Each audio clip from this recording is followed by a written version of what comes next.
आगे कि माननीय मुख्यमंत्री श्री नीतीश कुमार जी एमएलसी पद से इस्तीफा दिए हैं। क्या कुछ पैकेट में ज्वाइनिंग लेटर, दूसरे पैकेट में रिजाइनिंग लेटर लेकर के चलते हैं। फिर से नीतीश फिर बीच में कहाँ छोड़ के चले गए नीतीश जी जो लोग पलटू राम कहते हैं, नेता को परिवर्तनशील होना चाहिए। में सक्सेस होने के लिए पलटना कुमार भी कहा जाता है, लेकिन फिर बीच में 70-75 साल का व्यक्ति प्रधानमंत्री क्यों रहेगा? साल से अधिक मुख्यमंत्री कोई नहीं रहे, जिससे अच्छा कोई नहीं जानता जदयू भाजपा और आरजेडी में या कुछ अलग नया। जदयू तो कोई पार्टी है ही नहीं, यह तो एक चल रहा है बस कोई साथ है। नीतीश जी को जितना प्रेशर में रिजाइन कराया जा रहा है, हमको तो थोड़ा षड्यंत्र विधि। अंग्रेज जो 60 साल का एक मापदंड बनाया कि 60 के बाद नौकरी नहीं कर सकते हो, घर जाओ नाती पोता को खिलाते हैं। कई क्रिमिनल है जिस पर संगीन अपराध है, वो पता चलता है कि आधा किलो सोना पहन के विधानसभा आ रहा है। डीके स्पेशल चैनल में आपका स्वागत है। मैं हूं डीके जी, समाज सेवी। देखिए मेरे साथ जो है वरिष्ठ पत्रकार मेरे साथ मौजूद हैं, जिनका नाम है आदरणीय प्रेम कुमार जी। अच्छों के साथ प्रेम और बुरों के साथ क्या करते हैं वो तो आप अपोजिट अब जानते ही होंगे। चलिए, तमाम बातों के लिए हम पूछना चाहते हैं कि राजनीतिक सरगर्मी इस तरीके से हो रही है, इनका क्या थॉट है, इनका क्या प्रोसेस है आगे कि माननीय मुख्यमंत्री श्री नीतीश कुमार जी एमएलसी पद से इस्तीफा दिए हैं। क्या कुछ कहिएगा? देखिए, नीतीश जी को बिहार छोड़ना पूरे बिहार के लिए बहुत ही दुख की बात है और यह कष्ट का घड़ी। और हमारा तो नीतीश जी से पारिवारिक रिश्ता, घरेलू रिश्ता, मित्रता, हम लोग तो उस समय नीतीश जी को देखे हैं कि ट्रेन से वो सफर करते थे और दरी पर बैठना, कोसों पैदल चलना, ये सब स्ट्रगल फेज हम लोगों ने देखा है और साथ में तो घूमे भी हैं। नीतीश जी को बिहार से जाना पूरे बिहार के लिए क्षति है और बिहार के लोग उदासीन है। उनको लग रहा है कि आखिर बिहार का क्या हो। और जिस तरह से नीतीश जी मध्यम मार्गी थे, नहीं बहुत कट्टर हिंदू थे, न बहुत कट्टर मुसलमान थे, न बहुत कट्टर ईसाई थे, कि मध्यम लोहिया और जेपी के अनुयायी थे। कर्पूरी ठाकुर को मानने वाले लोग थे, महात्मा गांधी से काफी प्रभावित थे। इनका शासन काल और इनका जो थॉट था कि बहुत ही बढ़िया था। आप देखे होंगे कि एक समय आया था कि जितने भी विरोधी दल के नेता थे सबके घर में ईडी और सीबीआई घुस रहा था, लेकिन उस समय भी नीतीश जी पर किसी को उंगली उठाने का वक्त नहीं हुआ, किसी को ताकत नहीं हुआ कि नीतीश जी पर कोई उंगली उठाए। और हम तो इनको व्यक्तिगत रूप से जानते हैं, काफी ऑनेस्ट व्यक्ति हैं और थोड़ा जिद्दी हैं। कोई चीज के जिद धर लेंगे तो कुछ भी हो, लेकिन पीछे नहीं है। यह हमारे लिए व्यक्तिगत क्षति काफी है और बिहार के लिए भी बड़ा भी कठिन और परीक्षा की है। देखने को मिला कि एक तरफ एक पैकेट में ज्वाइनिंग लेटर, दूसरे पैकेट में रिजाइनिंग लेटर लेकर के जो चलते हैं। यहाँ तक कि किसी ने विरोधी ने कुछ अलग नाम से, कोई अलग राम करके नाम से उनको संबोधित किया गया, जो मैं नहीं बोल सकती हूँ, नाम से संबोधित किया गया था उनका। तो देखिए इस तरह से हो करके भी जो है अब मुख्यमंत्री पद छोड़ करके तुरंत राज्यसभा जाने के लिए ये क्या राजनीति रही होगी? देखिए 25 से 30 फिर से नीतीश, फिर बीच में कहाँ छोड़ के चले गए नीतीश? विपक्ष में जो लोग हैं कैसे लोग हैं, उनका भी थोड़ा क्षेत्र आपको देखना होगा। विपक्ष में बैठे लोग, उनका पारिवारिक पृष्ठभूमि क्या है, उनका एजुकेशन क्या है, उनका समाज में क्या पहचान है, जो 20-25 सीट पर सिमट गए। और पूरा लालू परिवार आज कटघरे में खड़ा है, सब पर केस है, एक भी आदमी बिना केस मुकदमा नहीं है। और किस तरह से तेज प्रताप के पत्नी के साथ हुआ, महिलाओं के साथ क्या हुआ उस घर में, तो बहुत हम ज्यादा नहीं इस पर जाना चाहते हैं। और नीतीश जी जो लोग पलटू राम कहते हैं, तो उनको शायद राजनीति का काढ़ा भी पता नहीं। पॉलिटिकल में यह पढ़ाया जाता है कि नेतृत्व को या नेता को परिवर्तनशील होना चाहिए। अगर नेता परिवर्तनशील नहीं है, लंबा समय तक राजनीति में नहीं टिक सकता है। आप लीजिए बीपी सिंह कांग्रेस में पार्टी छोड़ के तीसरा मोर्चा बनाए, प्रधानमंत्री बने। नीतीश जी जनता दल में लालू जी के साथ थे। अगर आज तक जनता दल में रहते हैं, लालू जी के परछाई रहते या लालू जी के जूनियर नेता के रूप में काम करते। हम तो चाहते हैं कि हर नेता को जहां उसको कोई भी जो नेतृत्व करता है उसको जब मौका मिले तो उसको पलटने में कोई दिक्कत नहीं है और पलटना चाहिए। इस तरह से राजनीति में सक्सेस होने के लिए पलटना कोई ऐसा नहीं है और पलटना जरूरी है।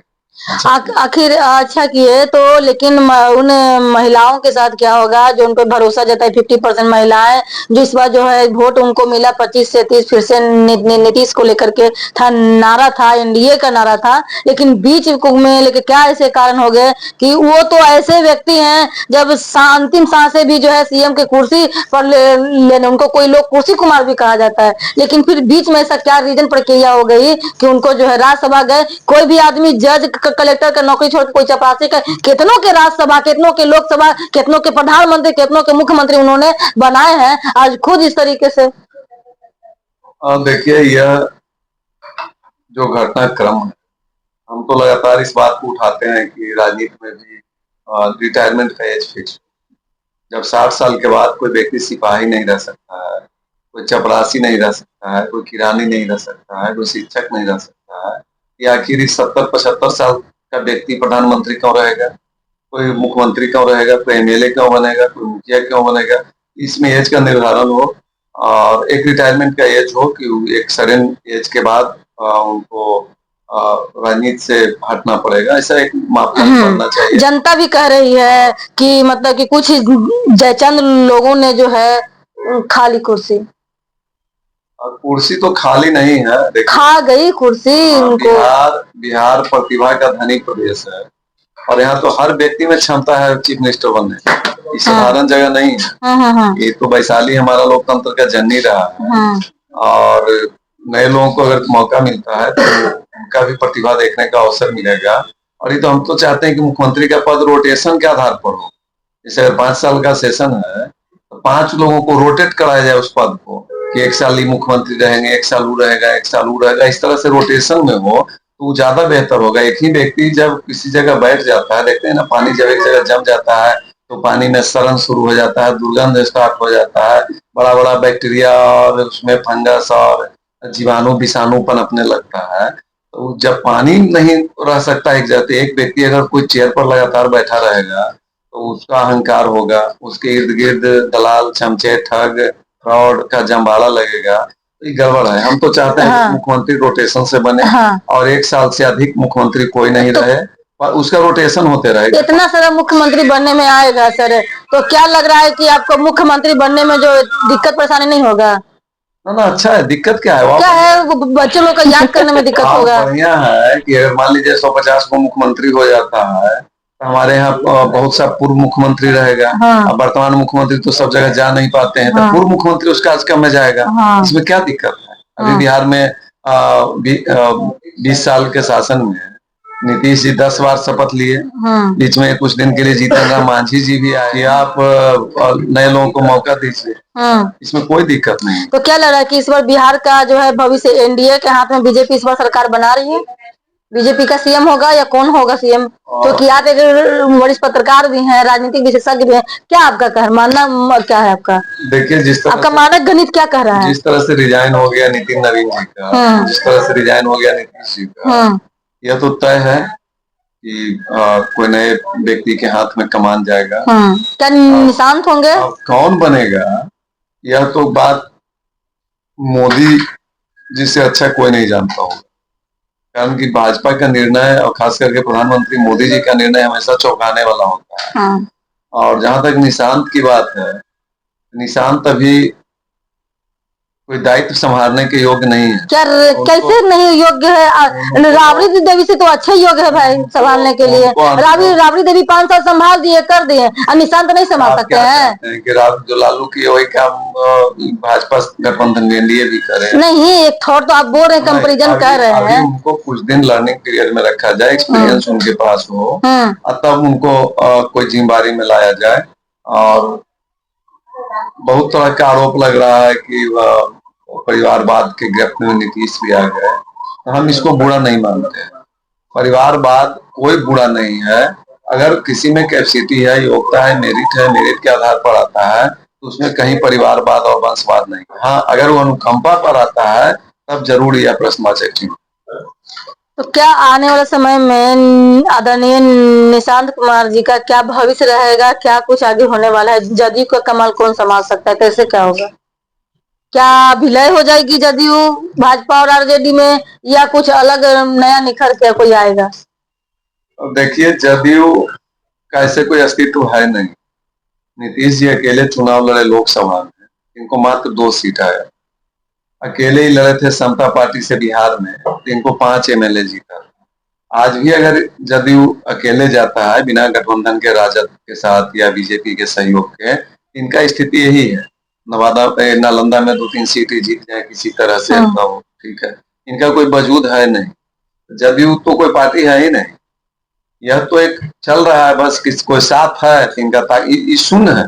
लेकिन शून्य में इतना ताकत है कि अगर एक के पीछे लगा दिए तो 10 हो जाएगा, 10 के पीछे लगा दिए तो 100 हो जाएगा।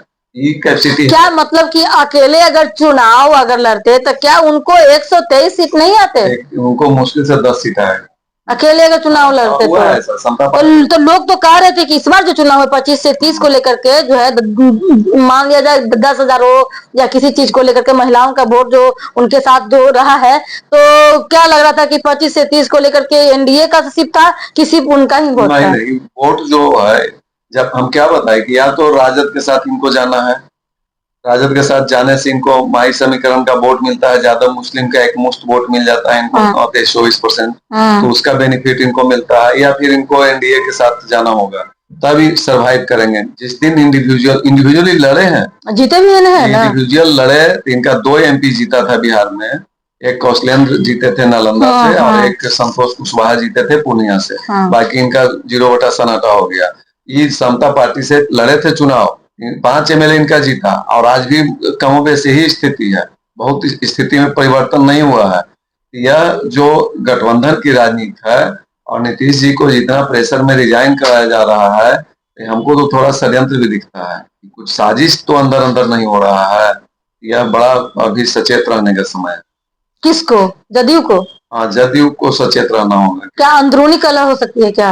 हाँ, पहले भी हुआ है। आरसीपी सिंह जी को पार्टी में सर्वसर्वा थे, वो एक पार्टी से साइड लाइन में गए। अभी भी कई लोग हैं, कई गुट सक्रिय है, तो यह संकट है। लोग कह रहे हैं कि ये बीमार चल रहे हैं, अल्जाइमर जो भूलने वाली जो बीमारी होती है वो चल रहे हैं, कुछ लोग का कहना ये है। हाँ, काहे नहीं, देखिए एज फैक्टर है। हम यहाँ से 30-40 साल पहले हमारा शारीरिक क्षमता और आज का क्षमता में काफी अंतर है। तो स्वाभाविक है, कोई भी आदमी का जब उम्र बढ़ेगा, चाहे वो कोई भी हो, किसी पद पर हो, तो उसका तो असर होगा। यही कारण है कि आखिर अंग्रेज जो 60 साल का एक मापदंड बनाया कि 60 के बाद नौकरी नहीं कर सकते हो, घर जाओ, नाती पोता को खिलाओ, सोसाइटी के लिए कुछ काम करो, तो इसीलिए बनाया था। ये नहीं है कि अब तुम है तो 100 साल तक तुम बैठे रहो जब तक तुम्हारा सांस टूट नहीं जाए। हम तो चाहते हैं कि संविधान में संशोधन हो, और यह एक क्वालिफिकेशन में निर्धारित हो कि आपको अगर मुखिया बनना है तो कम से कम इंटर होइए, आपको अगर जिला परिषद बनना है, एमएलए बनना है तो ग्रेजुएशन होइए। कोई अंगूठा छाप, कोई सड़क छाप, कोई क्रिमिनल, अभी तो हम विधानसभा में रहते हैं, कई क्रिमिनल है जिस पर संगीन अपराध है, वो पता चलता है कि आधा किलो सोना पहन के विधानसभा आ रहा है। ये तो दुर्भाग्यपूर्ण है ना, लोकतंत्र का माहौल उड़ाया जा रहा है। कोई भी आदमी अगर विक्टिम हो गया तो उसको किसी तरह